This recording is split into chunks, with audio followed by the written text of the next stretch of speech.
Então, coisa fácil. O Velho Testamento é assim dividido. O Velho Testamento é o arco do triunfo. Na primeira coluna, à sua esquerda, você encontra 5:12. No meio, 5. E na coluna da direita, 5:12.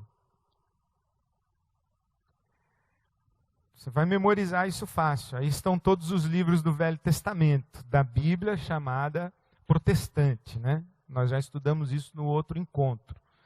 Nosso Velho Testamento, nós que somos protestantes, tem 39 livros. Quantos livros tem no Novo Testamento? 27. Fácil de gravar. 39 no Velho. 3 vezes 9, 27 no Novo. Está vendo aí? Cabalístico. Então, 39, 27. Então, os 39 do Velho Testamento estão assim divididos. 5, os 5 primeiros da sua coluna da esquerda, Pentateuco. Os outros 5 do meio, poéticos. E os outros 5 da ponta, proféticos. Os 12 da coluna da esquerda são os livros históricos. E os 12 da coluna da direita são os livros proféticos também. Na sua coluna da direita tem 5 profetas maiores e 12 profetas menores. Na sua coluna da esquerda você tem os 5 livros do Torá, o Pentateuco e os 12 livros históricos. No meio dos dois você tem os livros poéticos. Quais são os livros poéticos? Então você tem Pentateuco, poéticos e proféticos. E embaixo do Pentateuco, os históricos. Está claro aí? Facinho, né? Então, quais são os livros poéticos? Jó, Salmos, Provérbios, Eclesiastes e Cantares de Salomão. São chamados livros poéticos. O Pentateuco, Gênesis, Êxodo, Levíticos, Números, Deuteronômio. Os livros históricos, de Josué a Ester. E os livros proféticos do lado de lá. Eu aprendi isso num seminário que eu fiz em 1990, 89, mais ou menos, chamado Caminhada Bíblica.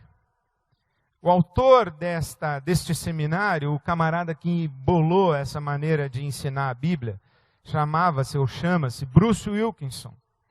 O Bruce Wilkinson, ele disse o seguinte, que a história da Bíblia é contada nestes 17 livros aí da coluna da esquerda, de Gênesis a Ester. A história do povo hebreu. Os livros poéticos falam dos sentimentos dessas pessoas que viveram a história. Então, por exemplo, os Salmos está lá no livro poético. Tem um Salmo de Davi, mas a história mesmo de Davi está no primeiro livro de Samuel. Então, a história, se você lê de Gênesis a Ester, você lê a história. Os livros poéticos são a sabedoria, a poesia, os louvores, a liturgia, as expressões de adoração, as orações, os lamentos das pessoas que viveram a história. E os livros proféticos são os sermões que Deus pregou para esses caras que viveram aí na história. Então a história mesmo do povo hebreu está contada nesses 17 livros, os 5 do Pentateuco e os 12 livros históricos. Correto? Os poéticos falam de sentimentos, poesia, liturgia, orações, sabedoria. E os proféticos são as mensagens pregadas para esse povo. Essa história dos livros aqui, desses 17 primeiros livros, está vendo aqui da coluna da esquerda, a história do Pentateuco e dos livros históricos, então ela está dividida em períodos, e é importante você gravar quais são os principais períodos dessa história e dessa narrativa bíblica. Criação, Gênesis, capítulos 1 e 2. A queda, no capítulo 3, expulsão do paraíso. Dilúvio no capítulo 6. Babel no capítulo 11. Aliança abrâmica, ou abraâmica, né? Está errado aqui. Abraâmica. A aliança abraâmica. Essa aliança de Deus com Abraão. Eu trarei uma descendência, eu farei de ti uma grande nação. É Gênesis capítulo 12. Gênesis capítulo 12 começa a história do povo hebreu. Aí vem os patriarcas. Abraão, Isaac, Jacó e alguns estudiosos colocam José. Gênesis conta só isso. Vai até a história de José quando José chega no Egito. Correto? No Egito, isso aqui vai ficar disponível no site para você. Não se preocupe em copiar, porque todos os slides estão disponíveis no site para você. No Egito, aí você encontra a história de José no Egito. Você vê a escravidão desse povo, uma escravidão que dura quantos anos? Quantos? Quanto tempo o povo hebreu fica escravo no Egito? 420 anos. 420 anos. Procura na sua Bíblia que você vai achar. 420. Nós costumamos falar 400, mas não. São 420 anos de escravidão no Egito. Depois de 420 anos de escravidão no Egito, aparece essa figura extraordinária chamada Moisés. É ali com Moisés que celebram a primeira Páscoa e tem a libertação desse povo que vai para onde? Liberto do Egito, vai para onde? Vai para a terra de Canaã. A caminho da terra de Canaã, eles fazem uma parada. E aí a aliança abraâmica, ela é acrescida da aliança mosaica, no Sinai. Eles estão saindo do Egito, cruzaram o Mar Vermelho, estão indo para a terra de Canaã. Quanto tempo demora a viagem entre o Egito e a terra de Canaã? Quanto? 3 meses. 3 meses. 3 meses depois que eles saem do Egito, eles chegam na margem de Canaã. 3 meses. Aí Moisés escolhe 12 espias. Mas nessa parada aí no Sinai, eles recebem as tábuas da lei, eles recebem as orientações sobre os levitas e os sacerdotes e as orientações a respeito do tabernáculo. A aliança mosaica está aí, nos livros de Êxodo, de Levíticos e de Números, conta essa história daí. Correto? Terra prometida. 3 meses depois eles chegaram na terra prometida. Josué e Caleb são os únicos 2 espias dos 12 que foram olhar a terra. Lembra dessa história? 3 meses de viagem, chegaram lá, olharam a terra, voltaram os 12 espias e falaram: olha pessoal, a terra é maravilhosa, mas o pessoal que mora lá é grande. A terra é habitada por gigantes. Aí a comissão de 12 se reúne, 10 votam para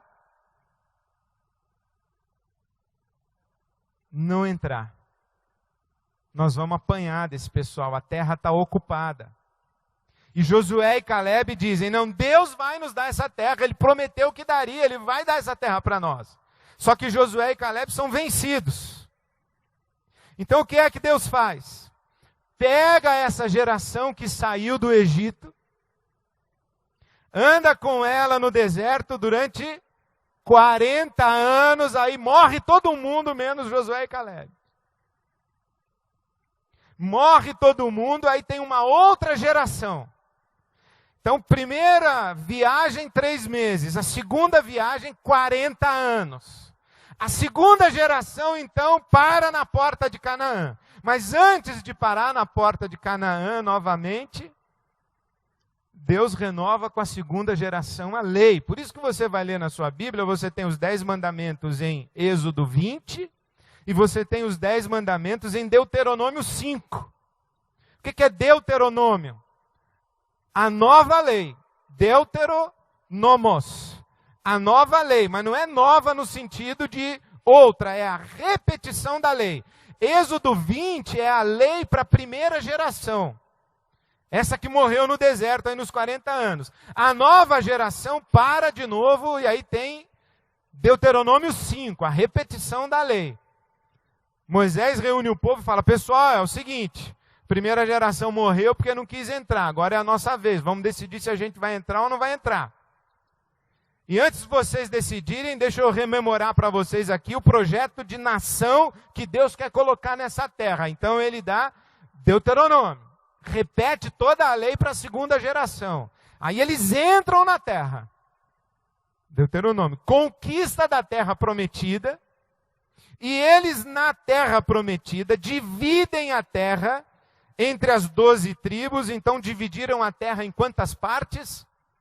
11 partes, porque eram 12 tribos, mas a tribo dos levitas não tinha terra. Por quê? Vivia da oferta dos dízimos e das contribuições das outras 11 tribos. Então a terra foi ocupada por 12 tribos, mas dividida em 11 partes.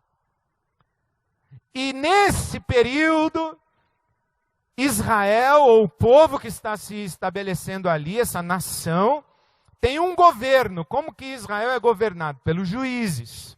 Aí é que você entende o livro dos juízes. Está entendendo? Ó, Gênesis contou a história da criação, a queda, expulsão do paraíso, dilúvio, Babel e Abraão. Aí contou a história dos patriarcas até José, quando José chega no Egito e os descendentes de Abraão se multiplicam no Egito. São libertos com Moisés. Aí nós já estamos no livro do Êxodo. Aí eles param, refugam. Números é a peregrinação pelo deserto. Deuteronômio é a repetição da lei do Sinai. E Levíticos é o detalhamento da lei que Moisés dá para esse povo daí. Aí eles entram na terra, o livro de Josué. O livro de Josué conta a conquista da terra, e o livro dos Juízes conta como vivia esse povo na terra de Canaã, que eles acabaram de conquistar. Juízes. O último juiz foi um camarada chamado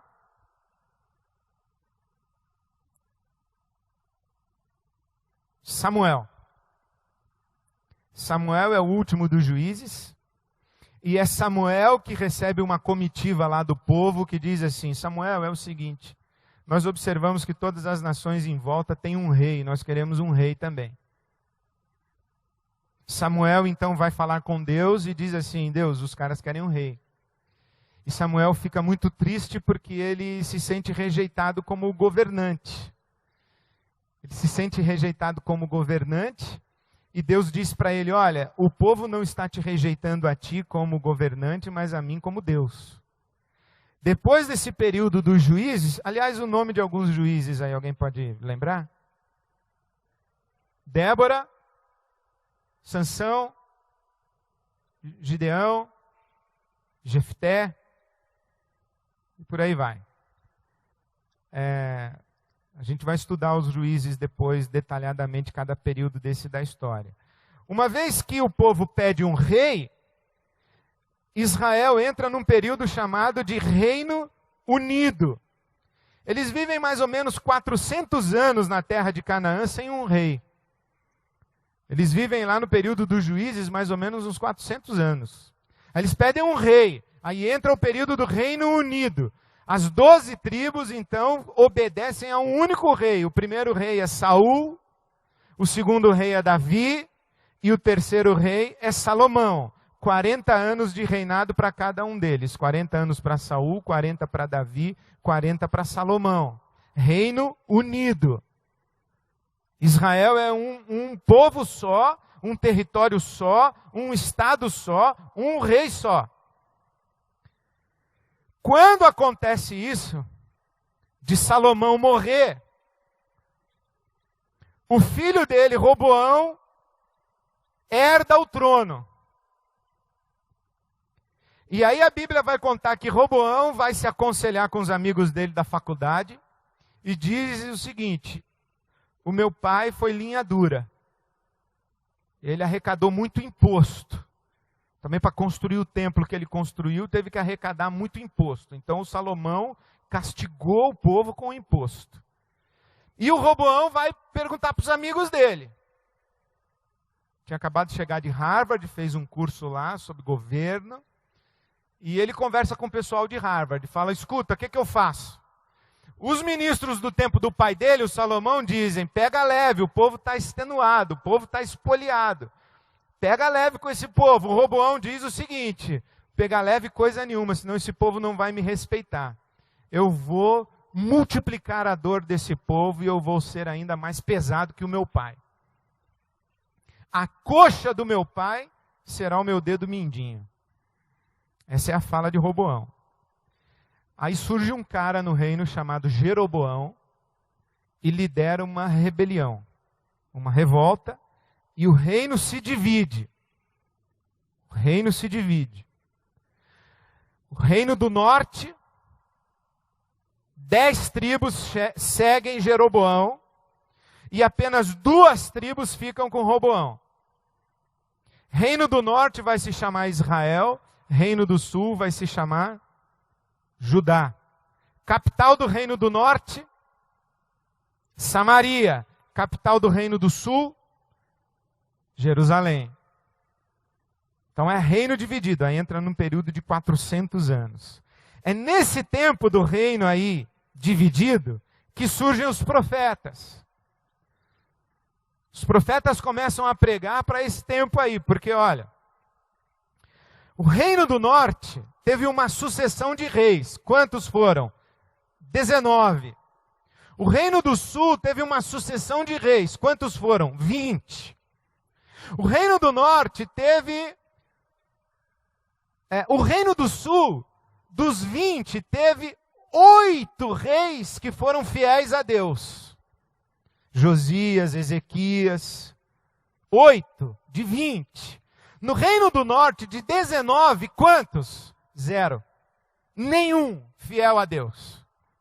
Então, quando chega o ano 722 antes de Cristo, 722 antes de Cristo, a Assíria, capital Nínive,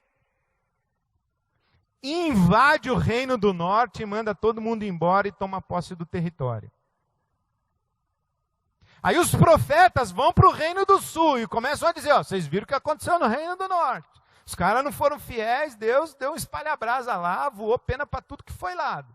É bom vocês colocarem a casa em ordem, é bom vocês abandonarem a idolatria de vocês, a imoralidade de vocês, vocês se aprumem aí no sul, porque o norte foi para o espaço.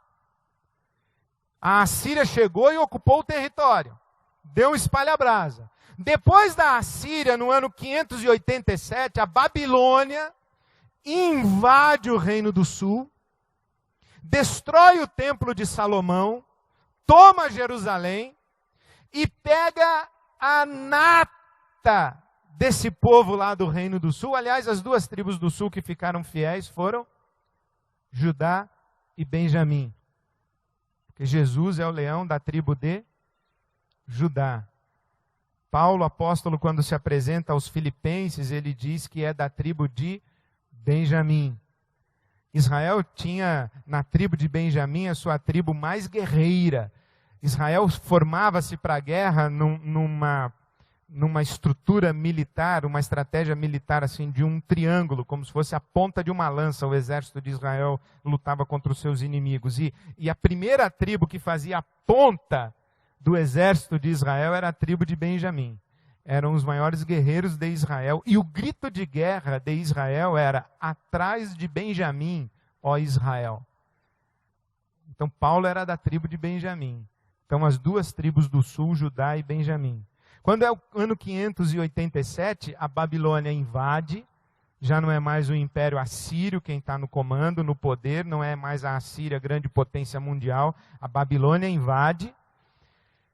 Leva para o exílio, para o cativeiro, o povo e faz o povo construir ponte lá na Babilônia, hospital, escola, praça, chafariz e viaduto e por aí vai. A postura de expansão da Assíria era ocupar o território e mandar o povo embora. A postura expansionista da Babilônia era dominar um povo e levar o seu povo, e deixou a terra lá abandonada.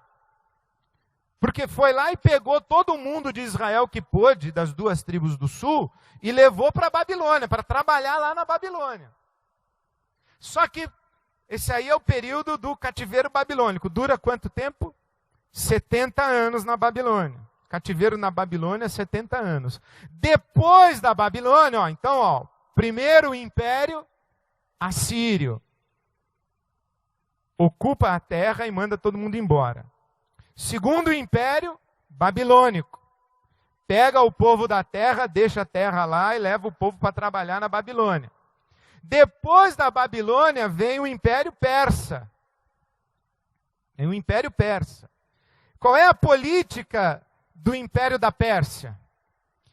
Eu não quero nem esse território e nem quero esse povo aqui trabalhando aqui para mim. Eu quero esse povo conquistado lá no território dele, trabalhando lá e mandando a grana para cá. Correto? É inteligente. Porque a Assíria tomou conta do território e deu um espalha-brasa no povo, foi todo mundo embora. A Assíria, como império opressor, descartou mão de obra escrava. Tá certo? Mandou o povo achar outro lugar para morar. A Babilônia levou a mão de obra escrava, mas descartou o território e a riqueza do território. O que a Pérsia fez? Manda esse povo de volta lá para a terra deles, deixa eles cultuarem o Deus deles, comerem a comida deles, cantarem as músicas deles, falarem a língua deles, torcerem para o time de futebol deles e eles que mandem o dinheiro para cá. Você já viu isso acontecer em algum lugar do planeta? Então a Pérsia fez escola. E é por causa dessa política expansionista da Pérsia que devolve para a terra de Canaã ou para o Reino do Sul, ali para a Palestina, os que estavam no cativeiro, depois de 70 anos eles voltam. É por causa dessa postura que Jesus vai nascer em Belém. Porque imagina se o último império a suceder as potências aí mundiais fosse a Assíria teria chegado, mandado todo mundo embora, Jesus ia nascer em Belo Horizonte, em São Luís do Maranhão, sei lá onde ia nascer. Né? Mas não, a Pérsia traz todo mundo de volta. E é aí que surgem essas personagens extraordinárias. Lembra-se de Esther? Esther é rainha na Pérsia. A Esther tem um papel fundamental com o rei para fazer esse povo voltar. Assim que Mardoqueu diz para ela, né, ou Mordecai, foi para esse tempo que Deus colocou você aí no palácio. Então Esther tem um papel fundamental na volta do povo depois do exílio. Zorobabel reconstrói o templo. Neemias reconstrói os muros de Jerusalém. E Esdras traz o povo de volta e faz a renovação da aliança com o povo quando ele se estabelece de novo aí no sul. Depois dessa volta do exílio, silêncio absoluto por 400 anos, representados aí pelas páginas em branco da sua Bíblia Sagrada, entre o Antigo Testamento e o Novo Testamento, 400 anos de silêncio, até que esse silêncio em Israel é rompido, quando João Batista aponta para um sujeito e diz: eis o Cordeiro de Deus, que tira o pecado do mundo, o desejado de todas as nações acabou de pisar a terra de Israel. O Messias chegou. Então, a saga de Israel é essa aí. O que é importante que você tenha noção? Primeiro, não dá para datar. Eu sei que tem gente que acredita que o ser humano tem apenas 6.000 anos, mas parece que é uma questão sem comentários. Então, o período do Gênesis não dá para datar. Quando é, em que momento da história da humanidade existe esse tal desse Adão e essa Eva? Né? Não tem data. Mas os patriarcas ali, de Abraão para frente, nós estamos falando de 2000 anos antes de Cristo. Correto? Há quem diga que o período ali do dilúvio e de Babel tem 2000 anos antes de Abraão. Tá? É por isso que o pessoal diz que o ser humano tem 6.000 anos. 2.000 anos entre o dilúvio, ou Babel, e Abraão. 2.000 anos de Abraão até Cristo. E 2.000 anos de Cristo até nós. Então 6.000 anos. Mas não vale a pena gastar tempo com isso. Mas de Abraão para frente, 2.000 anos. O êxodo do Egito, nós estamos no ano 1400 antes de Cristo. O Reino Unido por volta do ano 1000 antes de Cristo.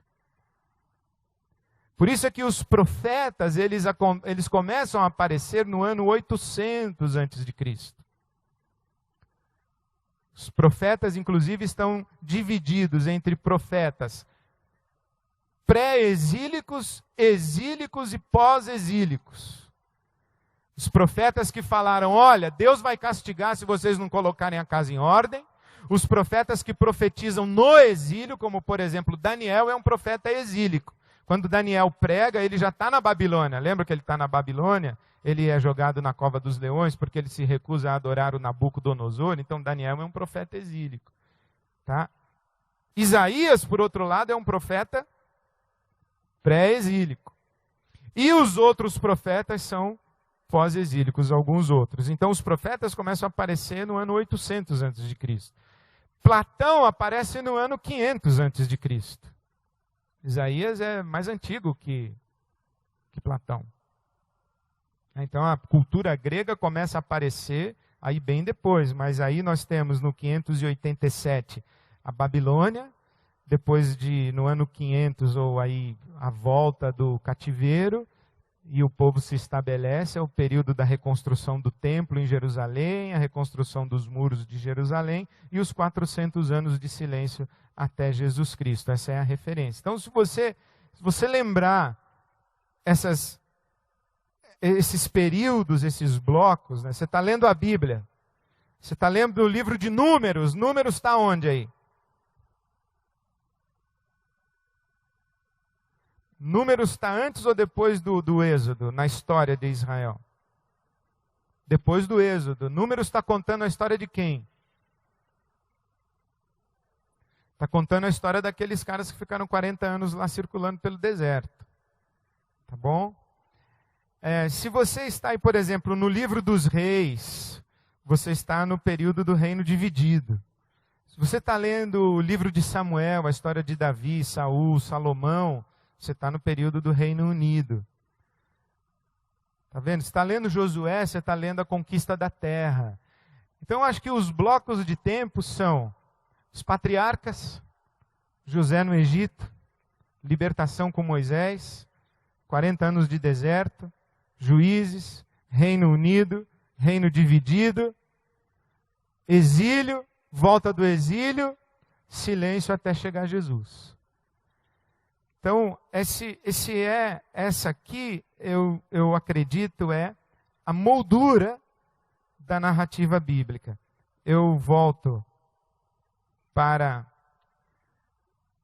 esse quadro que eu penso que é muito importante para você, Pentateuco, poéticos e proféticos, os proféticos, os profetas maiores e os profetas menores. Por que são profetas maiores e menores? Somente por uma razão. Os profetas maiores escreveram bastante e os profetas menores escreveram um pouquinho. É só por isso. Não tem outra razão. Não é uma questão de relevância, de importância, de estatura física, nem de graduação, nem de um tinha doutorado, o outro era semi-analfabeto, não tem nada disso. Um escreveu mais, outro escreveu menos. Os que escreveram menos foram classificados como profetas menores, que escreveram mais foram profetas maiores. Lembre-se, essa coluna da esquerda aí, do Gênesis até Esther, você lê toda a história e toda a saga de Israel.